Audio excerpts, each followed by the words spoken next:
I never thought the sharpest wound of my life would come wrapped in balloons and birthday candles, but it did. The night was filled with laughter, the clinking of glasses and the rustle of gift bags, yet I felt out of place the moment I stepped into Melissa's extravagant dining room. She had decorated every corner in shades of gold and blush, the kind of detail she thrived on. I stood there clutching my small gift, feeling like a shadow in a room blazing with light. Then came the words that shattered everything. "We only invited you out of pity," Melissa said, smiling cruelly as if she had handed me a drink instead of a knife. The silence that followed was louder than the music. Her voice rang in my ears as if the sentence had been amplified, replaying itself until I could barely hear anything else. Around us, her friends, our friends, or so I thought, shifted awkwardly, some exchanging smirks while others looked down into their glasses. My cheeks burned, and the ground seemed to tilt beneath me. Melissa's hand rested on her hip, her birthday sash glittering in the light, her expression triumphant in its cruelty. I couldn't understand it.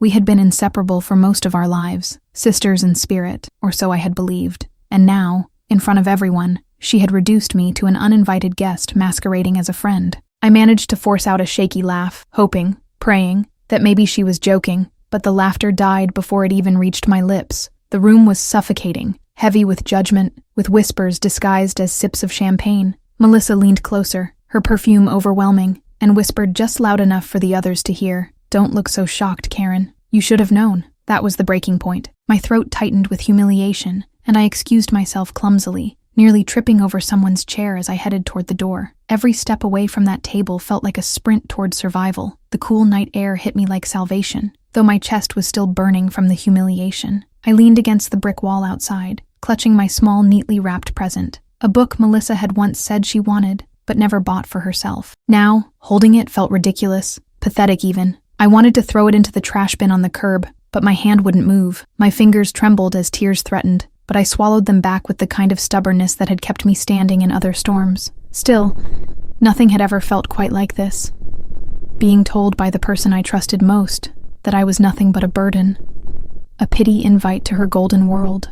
Footsteps crunched behind me, and for a moment, I thought Melissa had followed me out to twist the knife deeper. Instead, it was Daniel, her older brother. His eyes, usually lit with mischief, were heavy with something else tonight, something darker. "Karen, wait," he said softly, his voice low, careful, as though we were standing on fragile glass. I shook my head, trying to brush him off, but he stepped closer. "I'm sorry for what she said. She shouldn't have done that." The apology came too easily, too smoothly, as if he knew there was more beneath her words than simple cruelty. And I knew in that moment, Melissa's betrayal wasn't about me, not entirely. I wanted to ask him what he meant, why Melissa had turned so vicious, but my pride silenced me. Instead, I nodded, muttered something about being fine, and turned away. Daniel didn't push. He just gave me a look that lingered long after he walked back inside, a look that said, "There's more to this story than you realize." My heart pounded with confusion and dread. Was this humiliation really about me, or was I just the casualty of some deeper resentment, some secret that Melissa had been nursing all along?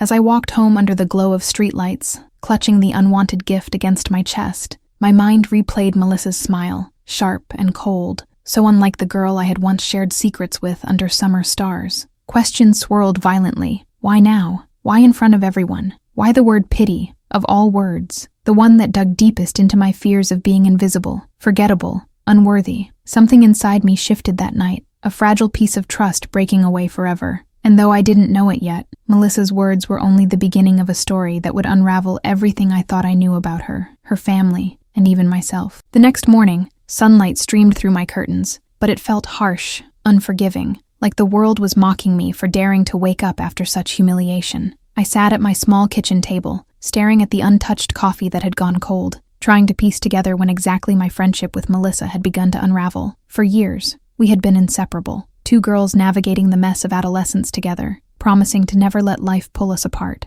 We had whispered secrets into pillows, planned our futures with reckless confidence, and believed we would always be each other's anchor. So why now, after everything, had she chosen to cast me aside with a smile sharp enough to draw blood? As I thought back, little signs surfaced like cracks in old plaster, ones I had ignored or smoothed over with excuses. Melissa had always been the star, the one with the louder laugh, the bolder choices, the brighter presence that drew people in like moths to a flame. I never minded standing in her shadow. It felt safe there, comforting even. But recently, her shadow had grown darker. She had started making subtle remarks disguised as jokes, comments about my job, my clothes, or my lack of spark. I had laughed them off, telling myself that this was just Melissa being Melissa, but deep down, those words had chipped away at me, piece by piece. I remembered one afternoon not long ago, sitting in a cafe with her while she scrolled endlessly through her phone. She had suddenly looked up and said, "Karen, don't you ever wish you were more?" The question had caught me off guard, and though she smiled as if she had meant it playfully, there was no mistaking the undertone. More successful, more glamorous,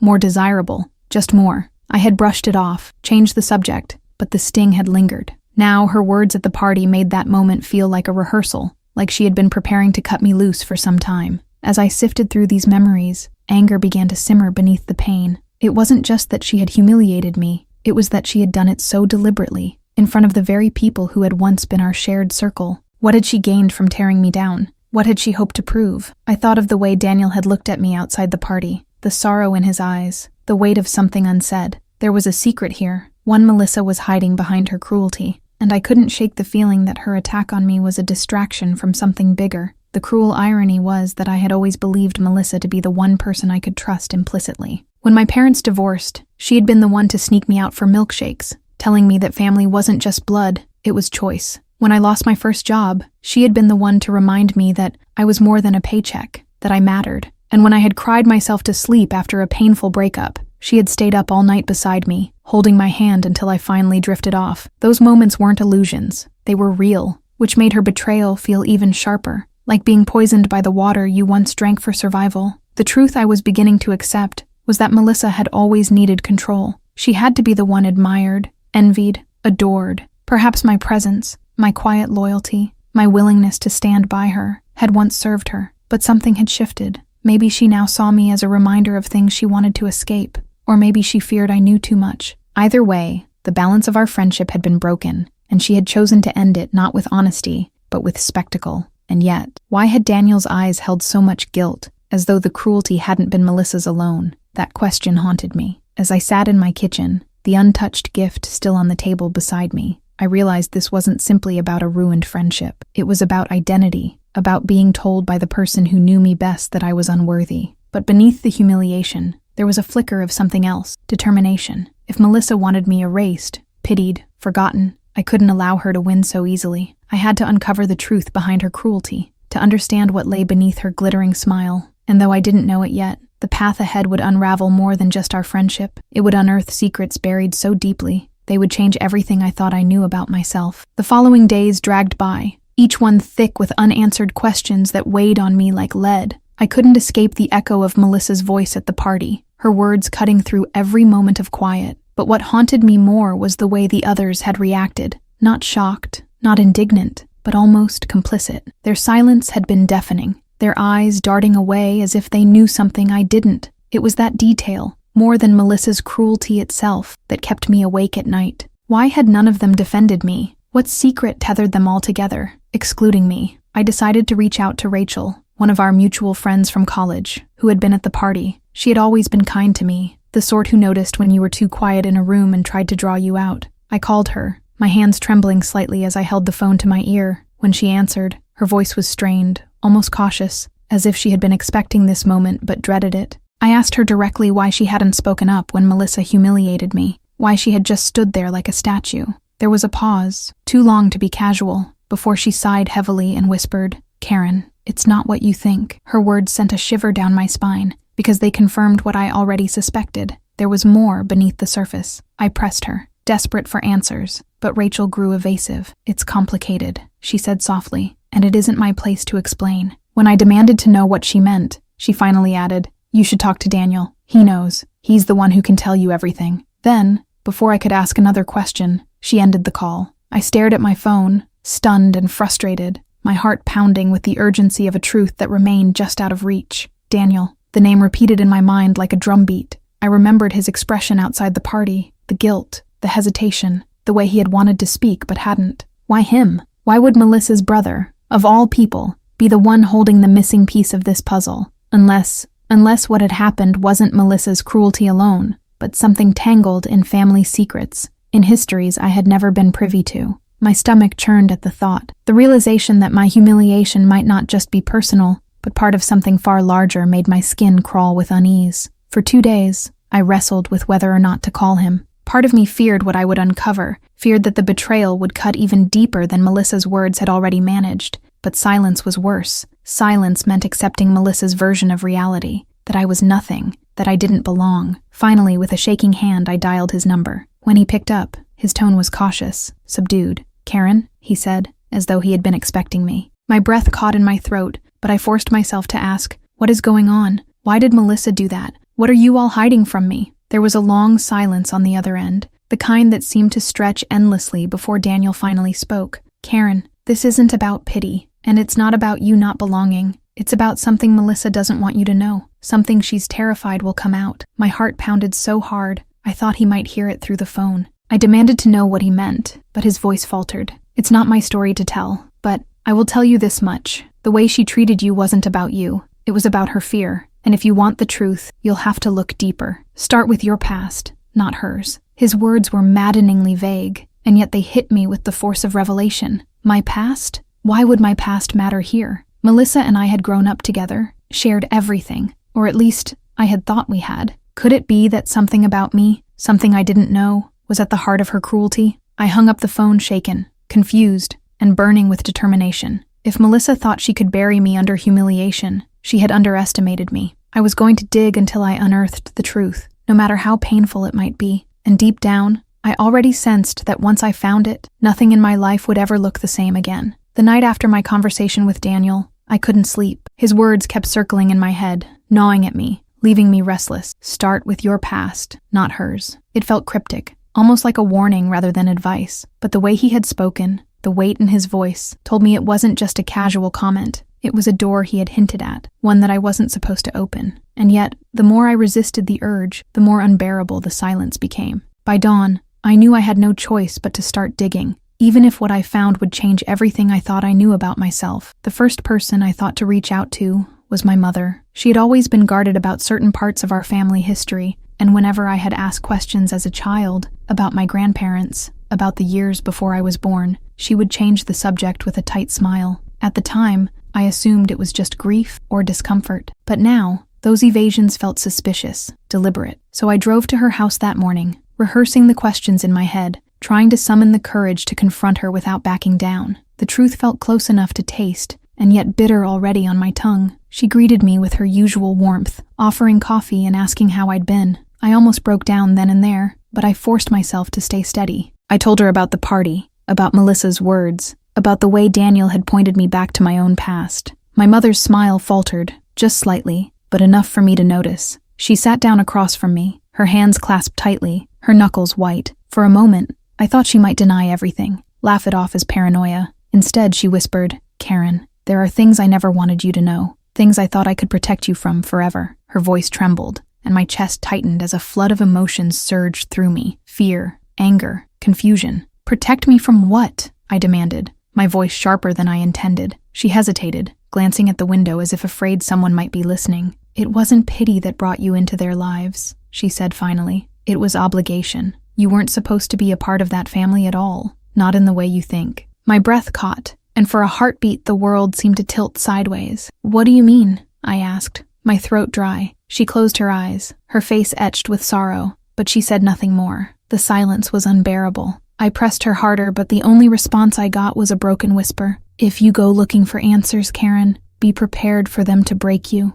With that, she stood up, as though the conversation was over, leaving me stunned and furious. I wanted to scream, to shake the truth out of her, but I also felt an unfamiliar ache. Was she trying to protect me from Melissa, or from something much bigger, something buried deeper? I left her house with my thoughts in turmoil, clutching the steering wheel as if it were the only thing keeping me from falling apart completely. Over the next few days, I became obsessed. I dug through old photo albums, searched for records, called distant relatives I barely remembered. Patterns began to emerge. Odd gaps, missing details, stories that contradicted one another. There were no baby photos of me until I was almost 2. No clear explanations of where we lived when I was born. When I pressed relatives for answers, they deflected, offering half-truths that only deepened my unease. It was as though my entire childhood had been stitched together with carefully placed lies, each one designed to keep me from discovering the truth. And Melissa, I realized, must know what I didn't. One night, while sitting in my darkened living room with papers and photographs spread out around me, the realization hit me like a thunderclap.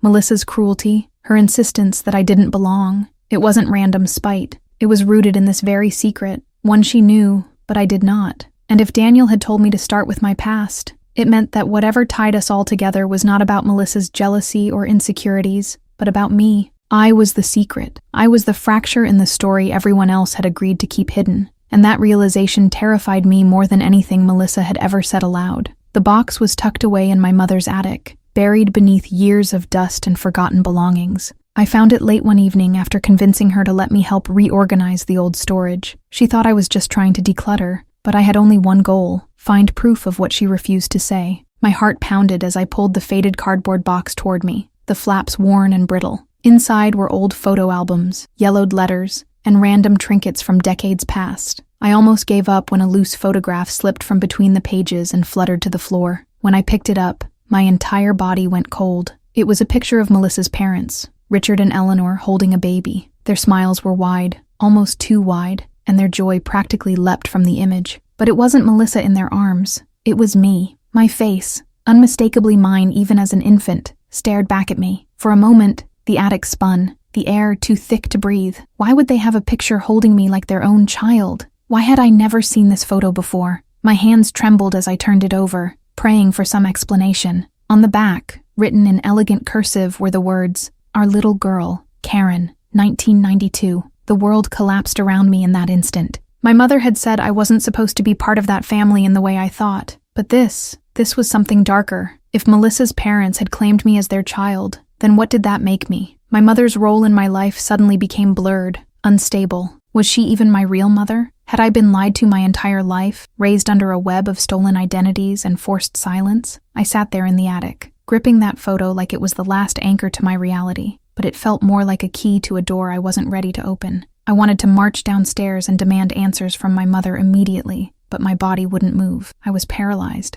my thoughts spinning, my heart racing too fast to keep up with. Instead, I stuffed the photograph into my bag, hiding it like contraband, and muttered some excuse to leave. The drive home was a blur of headlights and tears, my fingers clutching the steering wheel so tightly they ached. Every memory of my childhood replayed in my head, and with each replay, new cracks appeared. The way Melissa always looked at me with disdain, the way Eleanor used to insist on family dinners with me, as though I was more than just a guest. That night I spread everything out on my table. The photo, the notes I had gathered, the missing years, the gaps in my baby pictures. Slowly the pieces began to fit together, forming a picture I wasn't ready to face. What if I wasn't my mother's daughter? What if I was actually theirs? Melissa's sister by blood, not just by marriage. It explained so much. Melissa's hostility, her constant insistence that I didn't belong, because to her, I was the living, breathing reminder of a truth no one wanted to acknowledge. I wasn't the intruder in their world. I was the hidden fracture they had tried to erase. Sleep was impossible. I kept turning the photograph over, staring at the words, reading them again and again until they blurred. My emotions swung wildly between fury and grief. How could my mother have kept this from me? How could Eleanor and Richard pretend it never happened? And Melissa, did she grow up resenting me because she knew all along? It all made her cruel words at the birthday party cut even deeper. We only invited you out of pity. Maybe it wasn't pity at all. Maybe it was guilt. The kind of guilt that festers for decades until it turns into poison. The next morning, I made a decision. I couldn't live another day without confronting the truth head-on. I called Daniel, my voice shaking, and asked if we could meet. When we sat down at the cafe, I slid the photograph across the table. His face drained of color as soon as he saw it, confirming what I already feared. He tried to speak, his lips parting, then closing again, as though the weight of his words might crush us both. Finally, he whispered, "Karen, you were never supposed to find this." My hands clenched into fists. "Then start talking," I said, my voice breaking, "because I won't survive another lie." Daniel stared at the photograph for what felt like an eternity, his hands trembling slightly as he traced the edges of the image. The cafe around us buzzed with quiet conversations and the clinking of mugs, but to me, the world had narrowed to just his pale face and the unbearable silence between us. I leaned forward, my chest tight with anticipation, demanding something, anything, that would make sense of this chaos. "You owe me the truth," I whispered, my voice hoarse with desperation. His eyes flickered toward mine, filled with an anguish I had never seen before, and I knew, in that moment, that my life was about to change forever. "You were never supposed to know," he said finally, his tone low, as if even the walls might betray him. My heart slammed against my ribs. Never supposed to know? About what? He swallowed hard, struggling for composure, before continuing. "Your mother, the woman who raised you, she loved you, Karen, but she wasn't the one who gave birth to you." My vision blurred as tears filled my eyes. My hands gripped the table until my knuckles turned white. A part of me had expected this revelation, yet hearing it spoken aloud was like being plunged into icy water, unable to breathe. I shook my head, refusing to let his words root themselves in my mind. That doesn't make sense. Why would she pretend? Why would everyone lie to me? Daniel looked around nervously, lowering his voice even more. Because there was a deal. A decision made long before you could understand.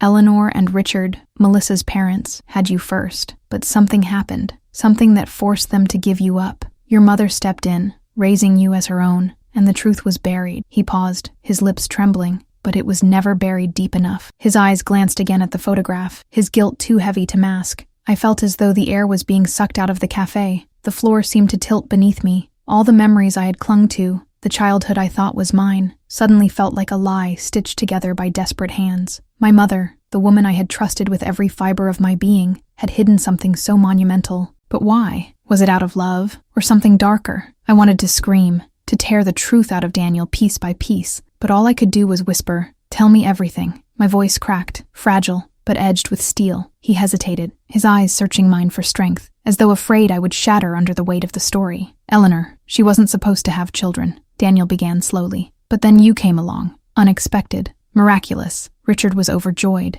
But Eleanor, she saw something different. She called you her curse, her burden. There was tension, fights you could never remember. And when Melissa was born 2 years later, she refused to let you stay. She told Richard she wanted only Melissa as her child, nothing else. So she convinced your mother, her younger sister, to take you in and raise you as her own. His voice faltered. "That's why your mother never spoke. She was protecting you from Eleanor's rejection." The words sliced through me, leaving a hollow ache in their wake. I could see it now. The way Eleanor's cold eyes had always lingered on me when she thought no one was watching. The subtle disdain that had never quite been hidden. I thought it was indifference, maybe even dislike. But it was deeper. It was erasure. She hadn't wanted me in her world at all. Suddenly, Melissa's cruelty, her cutting remarks, her possessiveness of her parents all made sense. She wasn't just trying to hurt me out of jealousy. She was protecting her place in a family that had deliberately pushed me out. And in that cruel dynamic, I had become the unwanted ghost of Eleanor's shame. I leaned back, the chair creaking beneath me, my hands trembling as I wiped away tears. The cafe noise returned faintly, though distant, like a world I no longer belonged to. "All these years," I whispered. "I was nothing more than a secret everyone agreed to keep." Daniel reached for my hand, but I pulled away, the betrayal still too raw. "Karen, your mother, your real mother, loved you more than anyone could. She gave up everything to shield you. That's the truth." His voice cracked with sincerity, but I couldn't absorb it. I was too lost in the abyss of what I had just discovered. All I could think was, if this was only part of the truth, what was still being kept from me? When I walked into my mother's house that evening, my heart was pounding so loudly I could hear it echo inside my skull. Every step up the driveway felt heavier than the last, as though I were marching toward a battlefield, rather than the warm little home I had always known. The kitchen light glowed softly through the window, a beacon of familiarity that now felt tainted by secrets. I pushed open the door, and the faint aroma of chamomile tea greeted me, normally comforting, but tonight it felt almost mocking. My mother looked up from her mug, her eyes widening when she saw the storm in mine. "Karen," she said softly, "you're home early." But I was no longer her child blindly walking through the door. I had come for answers. "Don't," I snapped, the word sharper than I intended. She froze, her mug trembling slightly in her hands, as though she already knew what I had discovered. I pulled out the chair across from her and sat down, my arms crossed, my voice steady despite the chaos boiling in my chest. "I talked to Daniel, I know." She inhaled sharply, her eyes flickering with panic, and for the first time in my life, I saw fear etched into the lines of her face. "Karen, please," she began, but I slammed my hand on the table, the sound cutting her off. "No more lies. I need the truth, all of it now." She stared at me for a long, agonizing moment, her lips pressed into a thin line as if deciding whether to build another wall of silence or finally tear them all down. Then her shoulders slumped, the weight of decades of secrecy dragging her down. "I knew this day would come," she whispered, her eyes glistening with unshed tears. but I prayed it wouldn't. I leaned forward, gripping the edge of the table. Why did Eleanor hate me? Why did she reject me like I was nothing?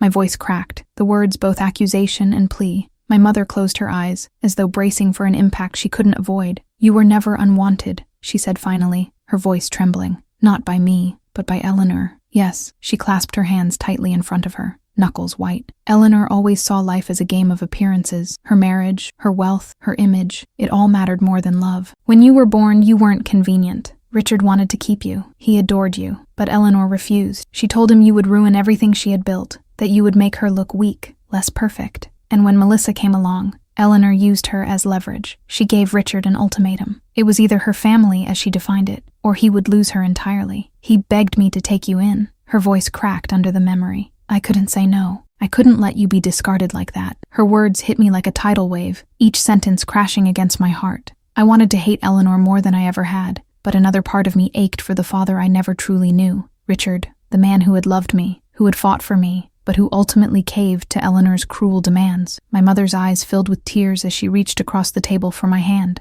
Karen, I didn't want you to grow up feeling like a mistake. I wanted you to know only love, so I raised you as mine. I never told you because I thought it would spare you pain, but maybe I only delayed it. Her fingers trembled against mine. Please believe me. You were always my daughter in every way that mattered. I sat there, unable to move, torn between gratitude and betrayal. My chest ached with the weight of emotions too tangled to separate. You should have told me, I whispered, pulling my hand away. Do you know what it feels like to find out from someone else? To have your life ripped apart in a single conversation? Her tears spilled freely now, streaking her face, and for once, she looked fragile, human, not the invincible figure I had grown up depending on. I know I failed you, she admitted, her voice breaking, but I was trying to protect you from a truth that could have broken you as a child. She lowered her gaze. I see now it was selfish. I was protecting myself too. I was afraid of losing you. Her confession lodged itself in my throat like a stone, making it hard to breathe. I had dreamed of hearing the truth for so long, but I never imagined it would feel this way, like gaining and losing something all at once. I stood,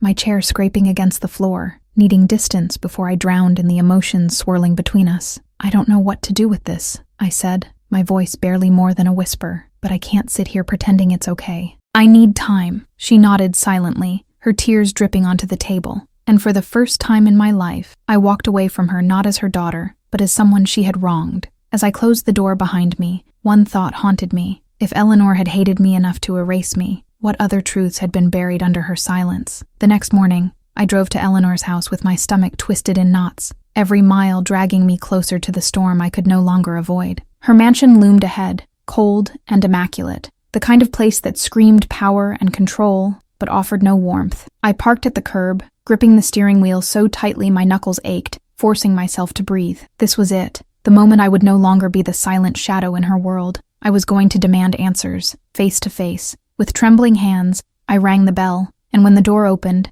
Eleanor's icy gaze fell upon me, her expression as unreadable as marble. Karen, she said flatly, what brings you here uninvited? I swallowed the lump in my throat, forcing my voice not to waver. We need to talk, I said, stepping past her before she could object. The air inside was perfumed with roses and polished wood, yet it felt suffocating, like every corner was designed to remind me I didn't belong. Eleanor shut the door behind me with deliberate slowness, her heels clicking against the tile as she followed. You look upset, she observed, her tone condescending. What could possibly have happened now? Her smug calmness only fueled my anger. Don't play dumb, I snapped. I know the truth. I know why you never wanted me. Her lips curled into a thin smile, the kind of smile that carried no joy, but only superiority. Ah, she said slowly. So your mother finally broke. I froze. Her words weren't those of surprise, but of recognition, as if she had been expecting this confrontation all along. You should thank her, she continued coolly. She gave you a life I would never have provided. Do you think I regret my decision?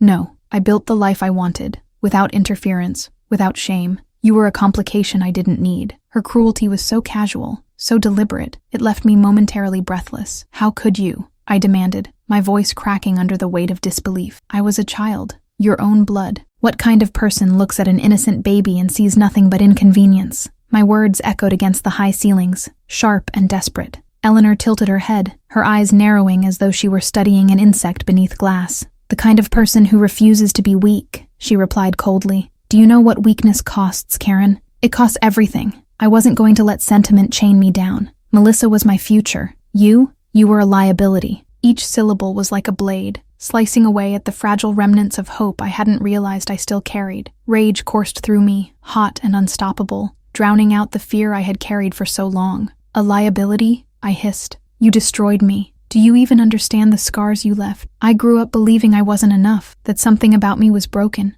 and all this time it wasn't me. It was you. You're the broken one, Eleanor. You chose pride over love. You chose control over family. My voice shook, but the power in it surprised even me. For the first time, Eleanor's composure faltered, her jaw tightening as though my words struck something deep within her she didn't want to acknowledge. Be careful, she said sharply, her voice low and venomous. You don't know the full story. I stepped closer, my heart pounding so hard I thought it might break through my chest. Then tell me, I demanded. Tell me everything, because I won't leave here with half-truths and shadows anymore. If you've hidden something else, if there's more I don't know, then it's time you said it out loud. For a moment, silence hung heavy between us, a silence thick with years of buried secrets. Eleanor turned away, her shoulders stiff, and poured herself a glass of wine, though it was barely noon. When she finally spoke, her voice was quieter, but no less sharp. Richard wanted you, she admitted, her hand trembling slightly as she gripped the stem of the glass. He begged me to accept you, to love you as our own, but I knew what it would mean.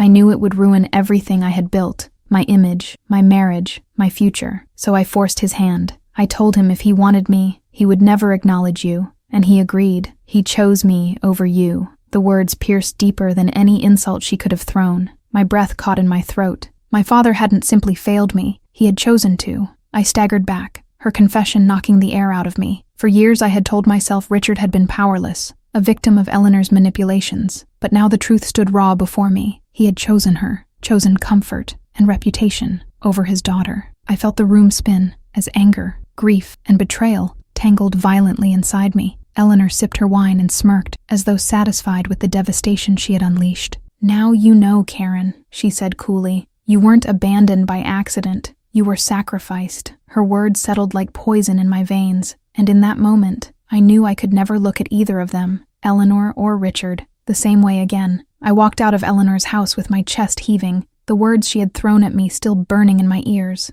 My legs felt like lead, yet my mind raced faster than I could contain, spiraling through every memory I had of Richard. Every smile, every hug, every story he told me suddenly looked different under this light. He hadn't been helpless. He hadn't been trapped. He had chosen her. He had chosen comfort and reputation over his own daughter, and that betrayal cut deeper than any rejection Eleanor had given me. I wanted to scream, but the sound lodged itself in my throat, threatening to suffocate me. The drive home was a blur, the world outside my car window nothing but streaks of color and shapes that meant nothing to me. My phone buzzed on the seat beside me, Melissa's name flashing across the screen. I couldn't bring myself to answer. She didn't know what I knew now. She didn't understand that the pedestal she had placed our parents on was built on lies and cruelty. For years, I envied her closeness to them, her sense of belonging. But now I wondered, was she truly loved? Or was she simply the daughter who fit Eleanor's perfect mold? The thought of her being just another pawn in Eleanor's games churned my stomach. When I finally pulled into my driveway, I sat motionless in the car, my hands gripping the steering wheel long after the engine went silent. My house suddenly felt both like a refuge and a prison, the walls echoing with the weight of what I had learned. I wanted to tell someone, anyone, but who would believe me? Eleanor's reputation in the community was untouchable. She was admired, respected, even envied. To accuse her would be to invite ridicule, to be branded the bitter, estranged daughter with wild accusations. The truth was mine alone, and it was crushing me under its weight. But as night fell, and I stared at the ceiling from my bed, something inside me shifted. For the first time in my life, I no longer feared Eleanor. Her mask had cracked, and beneath it was nothing but rot. She wasn't invincible. She was human, cruel and calculating, but still human, and humans could be exposed. I thought about Melissa again, about the baby she carried, and rage swelled in my chest. Eleanor had already poisoned enough lives. I couldn't let her extend her cruelty into another generation. I didn't know how yet, but I swore I would stop her. The next day I went back to work, trying to lose myself in routine. But my thoughts kept circling back to Eleanor's confession. Every time my phone buzzed with a text from Melissa, I hesitated. Should I tell her? Should I shatter her illusions the way mine had been shattered? I typed a dozen messages and deleted them all. Melissa deserved to know, but the truth was jagged, dangerous. I feared what it might do to her, especially now, with her pregnancy. But keeping silent felt like complicity, as though I was letting Eleanor win again. The dilemma gnawed at me like an open wound. It wasn't until Friday evening that the decision was ripped from my hands. Melissa showed up at my door unannounced, her face pale and streaked with tears. She collapsed into my arms before I could ask a single question, her body trembling with sobs. "Karen," she whispered brokenly. "Mom said something I don't understand." My stomach dropped, dread flooding through me. Eleanor had spoken to her. My worst fear had come true. Gently, I guided Melissa to the couch, brushing her hair from her damp face, bracing myself for whatever bomb Eleanor had dropped. Through hiccuped breaths, Melissa continued, her voice raw with confusion. She said Dad loved someone else once, that he gave something up for her. She wouldn't say more, but she looked at me like she was mocking me. "Karen, what did she mean? Why would she say that?" Her eyes searched mine, desperate and terrified. I felt my heart shatter all over again. Eleanor wasn't content with destroying me. Now she was unraveling Melissa too, using her cruel truth as a weapon. My hands clenched into fists, fury pulsing through my veins. Eleanor thought she could control the narrative, but she had underestimated me. This time, I would not stay silent. Melissa's wide, tear-filled eyes pinned me in place, demanding the truth I had tried so desperately to shield her from. For a moment, I wanted to lie, to soften the blow, to keep her safe inside the illusion she still clung to. But Eleanor had already torn a hole in her world, and if I didn't fill it with the truth, Eleanor would twist it into another weapon. My throat tightened as I swallowed hard, forcing myself to meet her gaze. "Melissa," I whispered, "there's something I've never told you. Something about Dad and Mom." The words trembled in the air like a confession to God. Her brow furrowed, fear and desperation clashing across her face. "Karen, just tell me. I can't take the half-truths anymore. I deserve to know." Her voice cracked on the last word, and I could see her hand instinctively resting on her belly, as though trying to protect the life inside her from the chaos unraveling around us. I reached for her hand and squeezed it, grounding us both. Dad loved someone before Mom, someone he wanted to build a life with. But Mom, Eleanor, stood in the way. She threatened him, trapped him, and made sure he chose her instead. She's been carrying that bitterness ever since. Melissa recoiled slightly, shaking her head as though trying to physically push the truth away. "No, that can't be. Dad adored Mom. Everyone said they were perfect together." Her voice broke, and her body trembled against mine. How could he choose her if he didn't love her? Why would he do that? My chest ached watching her world collapse, the same way mine had years ago. "Because he was weak," I said softly, tears stinging my eyes. "Because he didn't have the courage to fight her. And because Eleanor would rather burn everything down than let someone else win." The silence that followed was suffocating, thick with the sound of Melissa's sobs. She leaned into me, her tears soaking my sweater, and I held her tighter than I ever had before. For years, Eleanor had worked to pit us against each other, feeding her lies and favoring her just enough to make me feel excluded. But now, in this fragile moment, we were bound together not by blood alone, but by shared pain. And in that bond, I felt something stronger than the cruelty Eleanor had inflicted. We had each other, and that terrified her more than anything. "I don't know how to look at her now," Melissa finally whispered, her voice trembling. "Every time she smiles, I'll wonder what's behind it. Every kind word will feel like poison. And Dad, I can't even imagine him anymore without thinking of the truth." Her words twisted the knife deeper, but I forced myself to stay strong for her. "You don't have to face her alone," I said firmly. "She thrives on dividing us, on isolating us. But if we stand together, she can't control us anymore. She can't rewrite the truth." Melissa lifted her head, her eyes red and raw but filled with something new, anger. "She wanted me to feel small, Karen, like I could never be enough without her approval. But now I see it, don't I? She's the one who's afraid of losing control, afraid of us seeing her for who she really is." I nodded, pride and sorrow mingling inside me. For the first time, I saw Melissa not as the adored daughter who had everything I never did, but as a woman carrying her own scars, ready to fight. We had both been victims of Eleanor's cruelty, but together we could become something else entirely, her undoing. That night, after Melissa finally fell asleep on my couch, I sat awake, staring into the darkness, my heart pounding with a mixture of dread and determination. Eleanor had drawn her lines in the sand, but she had miscalculated. She thought she could shatter me, use Melissa as her pawn, and control every thread of our family's story. But now Melissa knew, and the truth, once spoken aloud, could never be taken back. For the first time in years, I felt a flicker of hope ignite within me, a fragile flame, but one I swore to protect until Eleanor's empire of lies crumbled to ashes. The next morning, Melissa and I drove in silence, the hum of the car engine filling the space where words should have been. She stared out the window, her hand resting protectively over her stomach. while I gripped the wheel so tightly my knuckles turned white. We weren't just heading to Eleanor's house. We were walking straight into the lion's den. My pulse hammered in my ears. But beneath the fear was something harder, sharper. For the first time in years, I wasn't walking into her house as a pawn or an afterthought. I was walking in with truth at my side, and Melissa beside me. When we pulled up to the sprawling house, Eleanor was already waiting at the doorway, her figure poised and regal, as if she had been expecting us. Her lips curled into that practiced smile that had deceived so many, but her eyes narrowed ever so slightly when she saw Melissa step out of the car beside me. She had assumed, I realized, that Melissa would reject me after learning the truth. That assumption had been her shield, and now it cracked before her eyes. I almost pitied her, almost. Inside, the house smelled of polished wood and lavender, the same scent that had always made me feel small and unwelcome. Eleanor moved gracefully into the living room, her heels clicking against the floor like the ticking of a clock counting down. "I was wondering how long it would take for you to bring her into this circus," she said smoothly, gesturing toward Melissa with a mocking glance. "Karen has always been dramatic, my dear. You should know better than to let her drag you into her stories." Melissa's jaw clenched, and I saw the faint tremor in her hand as she set her bag down. "This isn't a story," Melissa said firmly, her voice shaking but strong. "This is the truth. You trapped Dad. You made sure he could never leave you,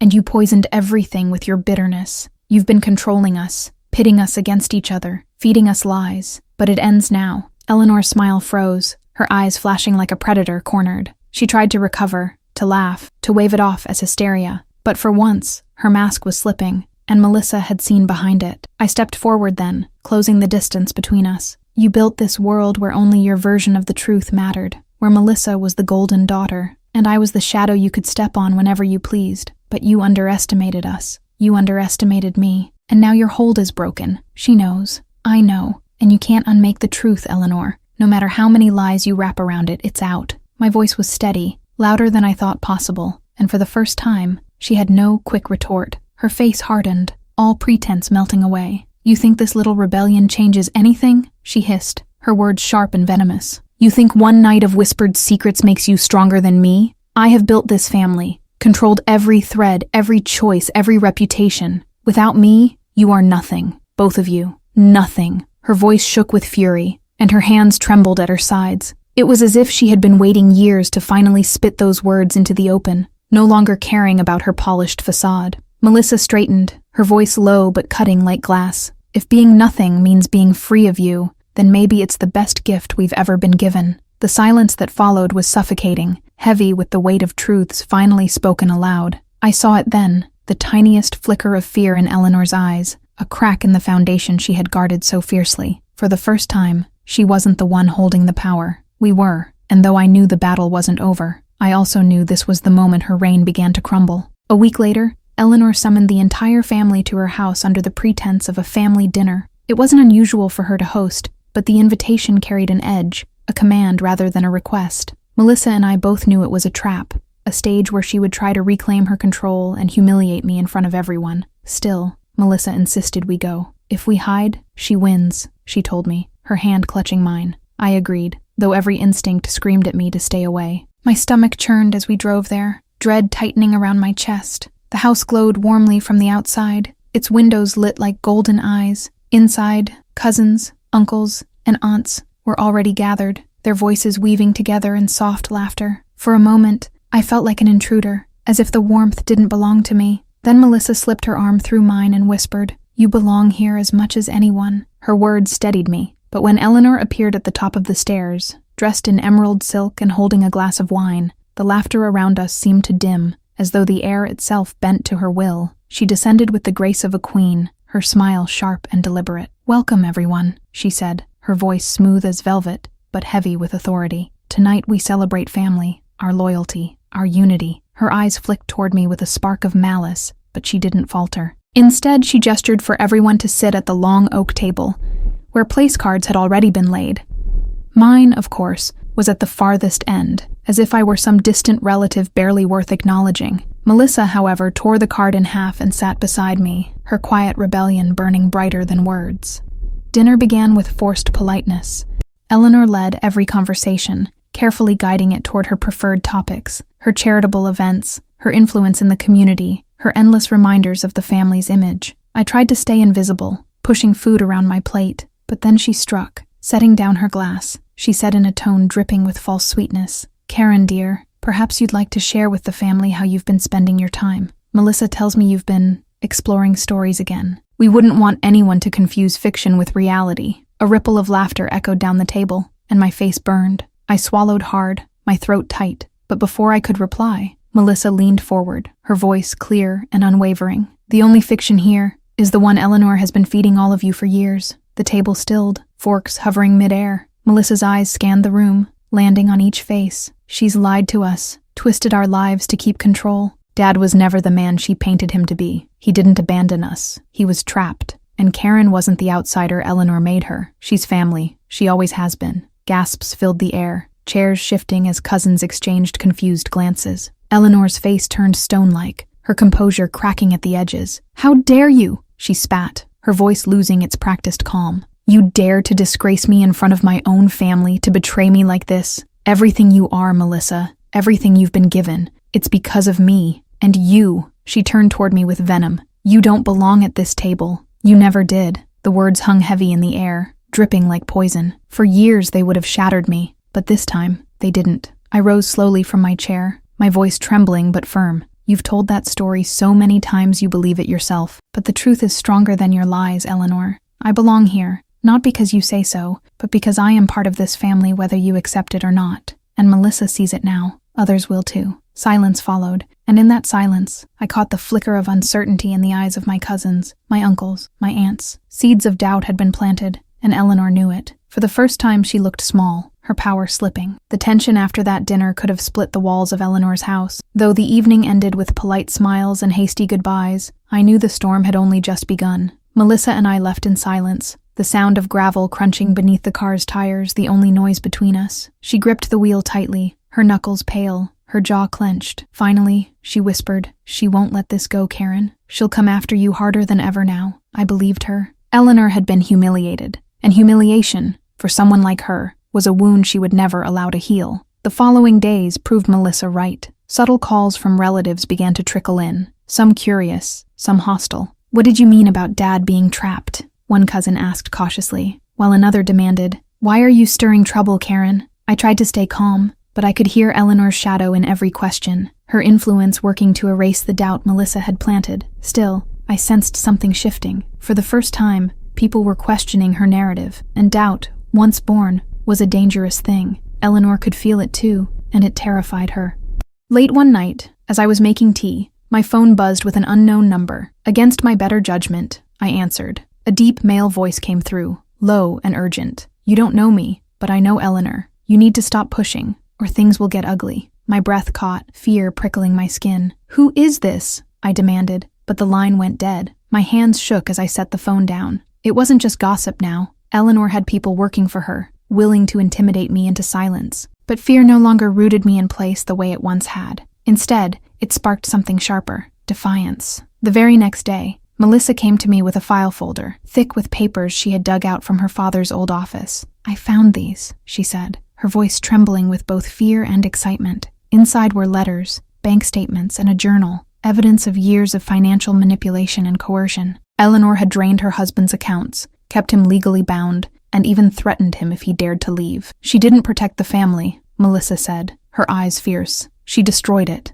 My hands tightened around the journal, my heart pounding. Here was proof of everything Eleanor had worked to bury. That night, sleep eluded me. My mind played through Eleanor's mask, that impenetrable facade of control she wore so perfectly. But the cracks were visible now, and Melissa and I had the tools to shatter it entirely. Still, doubt gnawed at me. What if exposing her meant tearing the family apart? What if I became the villain in their eyes? Yet, as I flipped through the fragile pages of that journal, reading a man's pain carved into every line, I realized the truth mattered more than reputation. No family could heal if it was built on lies and fear. Eleanor must have sensed the shift, because 2 days later she appeared at my apartment unannounced. Her knock was sharp, commanding, the kind that demanded obedience. When I opened the door, she stood there in a dark coat, her expression cold and unreadable. "You think you've won something," she said quietly, stepping inside without invitation. "But you don't understand the damage you're doing. Families don't survive scandals. Do you really want Melissa to carry the weight of your obsession?" Her words cut deep, but I saw something in her eyes she hadn't meant to show. Panic. For the first time, Eleanor wasn't in control. I stood my ground, though my knees trembled. You built this family on fear and lies, Eleanor. I'm not obsessed. I'm done being silent. If you cared for Melissa, if you cared for anyone, you wouldn't have done what you did to her father. This ends now. Her lips curled into a bitter smile, though it didn't reach her eyes. Then you'd better be ready for the consequences, Karen, because when I fall, I make sure everyone around me falls too. And with that, she left, the echo of her words ringing in my ears long after the door slammed shut. Melissa and I knew that hiding the truth any longer was not an option. The journal, the bank statements, the letters, they weren't just scraps of paper. They were the remnants of a man's silent suffering, evidence of the iron grip Eleanor had kept on his life. After her visit to my apartment, the threat still echoing in my ears, we realized she was growing desperate. Desperation made people reckless, and reckless Eleanor was a danger to everyone around her. If we didn't act soon, she would twist the narrative beyond repair. We planned carefully, choosing the next family dinner as the stage.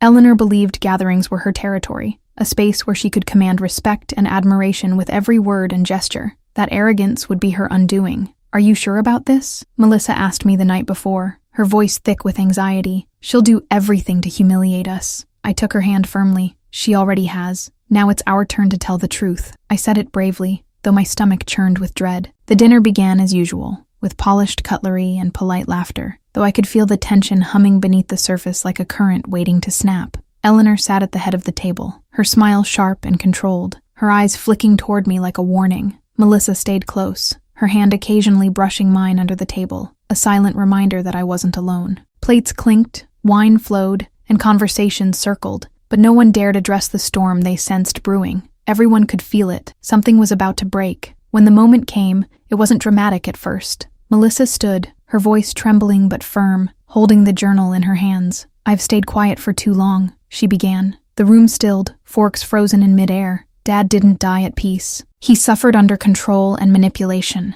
and I can't let the truth be buried any longer. She opened the journal, reading aloud her father's own words, the anguish, the fear, the despair Eleanor had inflicted. Gasps filled the room, and I saw cousins exchange glances, confusion and shock rippling through the air. Eleanor rose slowly, like a queen defending her throne. Enough, she said sharply, her voice slicing through the room. These are lies, twisted stories meant to poison you all against me. You're listening to a bitter child, and her. She paused, her eyes narrowing on me with venom, her outsider accomplice. Her mask was cracking, but she still tried to wield authority. Do you really believe I would harm the very man I built this family with? Her words hung heavy, but her control over the room was faltering. Doubt flickered in their eyes. I stood then, my heart pounding so hard I thought it would burst from my chest. It's not just Melissa who believes this, I said, my voice carrying across the table. I laid out the bank statements, the letters signed in her husband's hand, documents that painted a story Eleanor could no longer deny.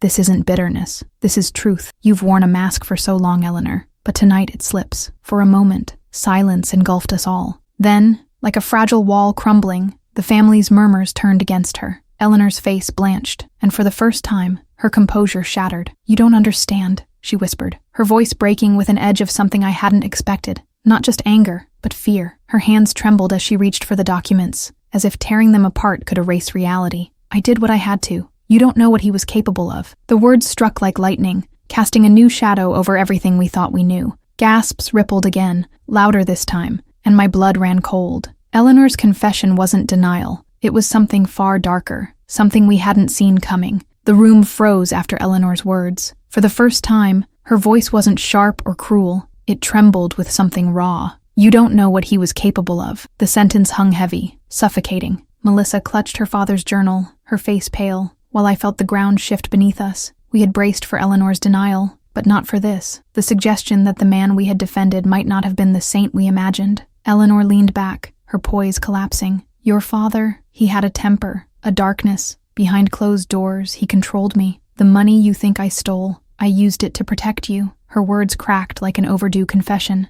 Melissa shook her head, tears falling. That's not true. He wrote about you, about your cruelty. She held up the journal as a shield, but Eleanor's eyes flickered with fear. Of course he wrote that. Do you think he would admit his faults? He made me the villain so he could die unburdened. The room erupted with murmurs, some siding with Melissa, others shaken with doubt. My chest tightened as I realized the truth might not be one-sided. Maybe both were telling fragments of reality, a mirror broken into shards that cut no matter how you held it. Melissa straightened, her grief burning into resolve. Even if he wasn't perfect, he was still my father, and you don't get to erase him. For the first time, Eleanor faltered, her mask slipping to reveal defeat, and maybe, buried beneath it, regret. Later, when the house emptied, Melissa whispered through tears, "What if she's right?" I held her close. "Then we carry both truths," I said. "Because families aren't made of one story, they're made of many. And maybe knowing the truth isn't about choosing sides, it's about refusing to stay silent." And with that, we closed the chapter, not with certainty, but with the strength to live in the space between.